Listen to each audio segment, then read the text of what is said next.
ஒரு துளி ஆன்மீக அன்பர்களுக்கு நமஸ்காரம். ஓம் நமோ நாராயணாய, ஓம் நமோ வெங்கடேஷாய. இன்று இந்த காணொளியில் நாம் காண இருப்பது மோகினி ஏகாதசி பற்றிய கூர்ம புராண விளக்கம். நீங்கள் இதுவரை நமது சேனலை சப்ஸ்கிரைப் செய்யவில்லை என்றால் உடனடியாக சப்ஸ்கிரைப் செய்து ஒரு துளி ஆன்மீக அனுபவம் பெற்றிடுங்கள். வாருங்கள் புராண மகிமையினை அறிவோம். ஒரு முறை யுதிஷ்டிர மகாராஜ் ஸ்ரீ கிருஷ்ண பரமாத்மாவிடம் கேட்கின்றார், ஓ வாசுதேவா, பரந்தாமா, மதுசூதனா, வைசாக மாதத்தில் வளர்பிறையில் வரக்கூடிய ஏகாதசியின் பெயர் என்ன மற்றும் அதன் மகிமை என்ன என்று விவரியுங்கள் என கேட்கின்றார். ஸ்ரீ கிருஷ்ண பரமாத்மா கூறுகையில், ஓ தர்மபுத்திரனே, வைசாக மாத வளர்பிறையில் வரும் ஏகாதசி மோகினி ஏகாதசி என்று அழைக்கப்படும். வசிஷ்ட மகரிஷி ராமபிரானுக்கு உரைத்ததை நான் உனக்கு சொல்கின்றேன் கேள் என்று ஸ்ரீ கிருஷ்ண பரமாத்மா தொடர்கின்றார். இந்த ஏகாதசி விரதத்தை கடைபிடிப்பவர்கள் இந்த ஜென்மத்தில் அவர்கள் தெரிந்தோ அல்லது தெரியாமலோ செய்த மலையளவு பாவங்களையும் நீக்கி மோட்சத்தை தரவல்லது. அதன் மகிமையை நான் உனக்கு விரிவாக கூறுகிறேன் கேள் என்று ஸ்ரீ கிருஷ்ண பகவான் யுதிஷ்டிர மகாராஜாவிற்கு எடுத்துரைத்த விளக்கங்களை நாம் இங்கே நமது ஒரு துளி ஆன்மீகம் குழு அன்பர்களுக்காக தொகுத்துள்ளோம். ஸ்ரீ ராமபிரான் வசிஷ்ட மகரிஷியிடம் கேட்கின்றார், மகாமுனியே, ஏதோ ஒரு பாவத்தினால் நான் சீதையை பிரிந்து தனித்திருக்கின்றேன். எனது அனைத்து பாவங்களையும் மற்றும் துயரத்தையும் நீக்கக்கூடிய ஒரு விரதம் பற்றி எனக்கு கூறி அருளுங்கள் என்று கேட்கின்றார். வசிஷ்ட மகரிஷி கூறுகின்றார், ஓ ராமபிரானே, உனது ராம நாமத்தை உச்சரிப்பதன் மூலமே ஒருவர் இந்த பிறவி பெருங்கடலை கடக்க முடியும். இருப்பினும் லோக நன்மைக்காக நீ கேட்ட இந்த கேள்விக்கு நான் விடையளிக்கின்றேன். ராமா, அனைத்து பாவங்களையும் போக்கும் அந்த விரத நாள் வைசாக மாத சுக்லபக்ஷ ஏகாதசி விரதமாகும். இந்த ஏகாதசி மோகினி ஏகாதசி என்றும் அழைக்கப்படும். மலையளவு பாவங்களை போக்கக்கூடிய அதன் மகிமையை விரிவாக கூறுகிறேன் கேள் என்று கூறி தொடங்குகின்றார். முன்பு சரஸ்வதி நதிக்கரையில் பத்ராவதி என்ற அழகிய நகரத்தை சந்திர வம்சத்தைச் சேர்ந்த நீதிமானான தியுதிமான் என்ற அரசன் ஆண்டு வந்தான். அந்த நகரத்தில் மிகச்சிறந்த விஷ்ணு பக்தனான தனபாலன் என்ற செல்வந்தனும் வாழ்ந்து வந்தான். அவனுக்கு 5 புதல்வர்கள், சுமனா, தியுதிமான், மேதாவி, சுகுர்த்தி, திருஷ்டபுத்தி என்று 5 இருந்தனர். 5 புதல்வர்களில் 4 புதல்வர்கள் மிகவும் நல்லொழுக்கத்துடன் இருந்தனர். ஆனால் திருஷ்டபுத்தி என்பவன் மட்டும் மிகவும் தகாத செயல்களில் ஈடுபடுவதும் மது அருந்துவதும் மற்றும் விலை மாதர்களுடன் தொடர்பு கொண்டும் தனது வாழ்க்கையை கழித்து வந்தான். எவ்வளவு புத்திமதி சொல்லியும் அவன் திருந்தவில்லை. தனது தந்தையின் சொத்துக்களையும் இதுபோன்ற தேவையற்ற சகவாசத்தால் காலியாக்கி கொண்டு வந்தான். ஒரு காலகட்டம் வரை பொறுத்து பார்த்த தந்தை தனபாலன் அதற்கு மேல் பொறுக்க முடியாமல் அவனை வீட்டிலிருந்து வெளியே அனுப்பிவிட்டார். சிறிது பொன் நகைகளுடன் வீட்டை விட்டு சென்ற திருஷ்டபுத்தி மீண்டும் அந்த பெண்களுடன் காலத்தை கழித்து வந்தான். ஆனால் கையில் இருந்த பொன்னும் பொருளும் தீர்ந்தவுடன் விலைமாதர்கள் அவனை வெளியே அனுப்பிவிட்டனர். பின்னர் வேறு வழியின்றி திருடுவதை தனது தொழிலாக்கி கொண்டான். அதன் மூலம் தனது வாழ்க்கையை அதே தீய பாதையில் தொடர்ந்து வந்தான். இவ்வாறு இருக்கையில் ஒரு நாள் அரண்மனை காவலர்களிடம் சிக்கிக் கொண்ட பொழுது முதலில் ஓரிரு முறை விஷ்ணு பக்தனான தனபாலனை கருத்தில் கொண்டு மன்னர் அவனை விடுவித்தார். ஆனால் இதுவே வழக்கமாக நடக்கவே வேறு வழியின்றி அவனுக்கு தண்டனை அளித்து நகரத்திற்குள் மீண்டும் பிரவேசிக்க கூடாது என்று உத்தரவிட்டு திருஷ்டபுத்தியை நகரத்திற்கு வெளியே கொண்டு விட்டுவிட உத்தரவிட்டார். நகரை விட்டு காட்டிற்குள் பிரவேசித்த திருஷ்டபுத்தி தனது உணவிற்கு வேறு வழியின்றி மிருகங்களையும் பறவைகளையும் கொன்று புசிக்க ஆரம்பித்தான்.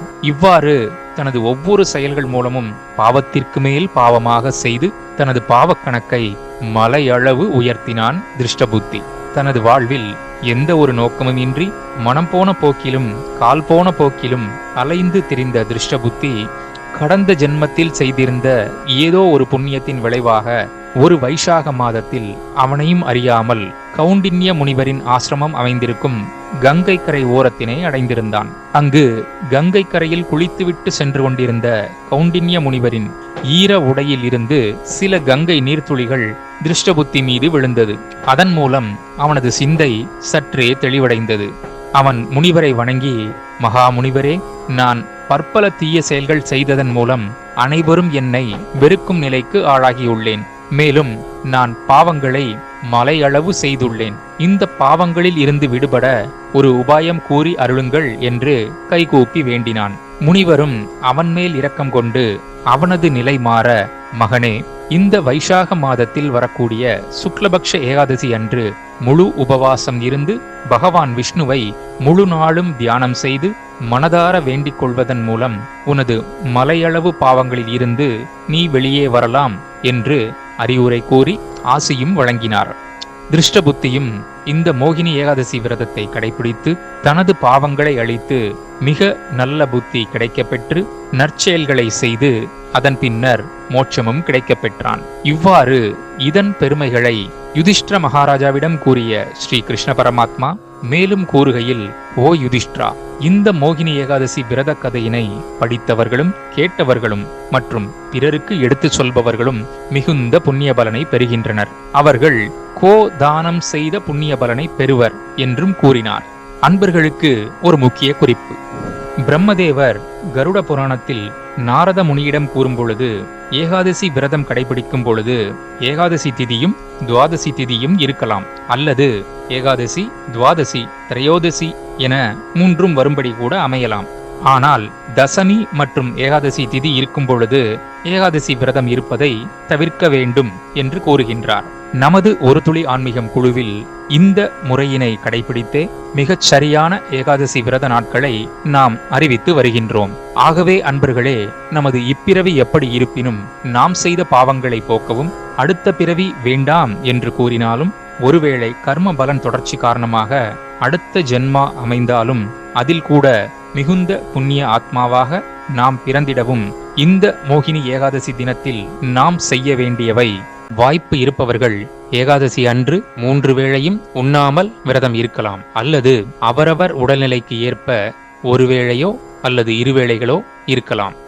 வாய்ப்பு இருப்பவர்கள் பழங்கள் மற்றும் பழச்சாறு மட்டும் அருந்தி விரதம் இருக்கலாம். அன்று நாள் முழுவதும் பகவான் நாமாவை ஜெபிக்கலாம். அவரவர் இல்லங்களிலேயே பெருமாள் படத்திற்கு முன்பாக நெய் விளக்கேற்றி துளசி சாற்றி வழிபடலாம். இவை எவற்றையும் செய்ய முடியாத பட்சத்தில் கூட இருக்கும் இடத்திலிருந்தே மானசீகமாக பெருமாளை மனதார நினைந்து வேண்டிக் கொள்ளலாம். முழு நேரமும் நாம ஜபம் மட்டும் செய்து கொண்டே இருக்கலாம். விரதம் இருக்க முடியாதவர்கள் இந்த விரத கதையையும் பலனையும் பிறருக்கு எடுத்து கூறுவதன் மூலம் கோதானம் செய்த புண்ணியம் பெறுகின்றார்கள் என்று கூறப்பட்டுள்ளது. இந்த நேரத்தில் ஒரு முக்கியமான விஷயத்தை இங்கு பதிவு செய்ய நினைக்கின்றோம். நமது தாமிரா தர்ம ரக்ஷண சபா மூலமாக கலியுகத்திற்கு ஏற்ற வகையில் நமது குழு உறுப்பினர்களுக்கு இப்போதைய தண்டோரா மூலம், அதாவது சமூக வலைதளங்கள் மூலமாக ஒவ்வொரு ஏகாதசிக்கும் முதல் நாள் தசமி திதி அன்று ஏகாதசி விரதம் பற்றி ஒரு நினைவூட்டலை நாம் செய்து வருகின்றோம்.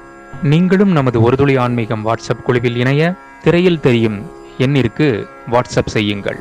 ஓம் நமோ நாராயணாய, ஓம் நமோ வெங்கடேஷாய.